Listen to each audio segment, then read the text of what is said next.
Саяпай дейтін осы өзенде ең бірінші мектеп ашылды. Мектеп ашылғанда жертөледен бастадық. Біз сол кісінің оқушысының 9 бала болып бастадық. 9 баланың ішінде мен де бармын. Жертөледен бастадық. Әкеміз осы өзенде бірінші мұнайшы болды. Бурабайды әкеліп қондырып, мұнай шығарған кісі. Сол мұнай шығарған адамдардың бірі әкем. 58 жылдан бері Қызылсайда тұрдық. 56 жылдан бастады әкелеріміз жұмысты.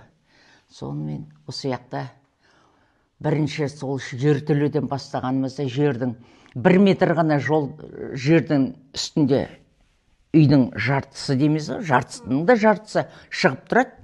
Терезе жерге жақын, сосын бір тереземіз төбеде болады. Төбеде болғаны анау жарық түсіп тұрады үйге. Сол мектепте оқыдық, өзі пол жоқ. Мына плотниктер болды сол уақытта. Ауылдың плотниктері, шеберлері, ағаш шеберлері. Солар бөрене ағаштар келген ғой, соларды кесіп бізге парта жасап берді. Қолдан жасалынған партада отырып оқыдық.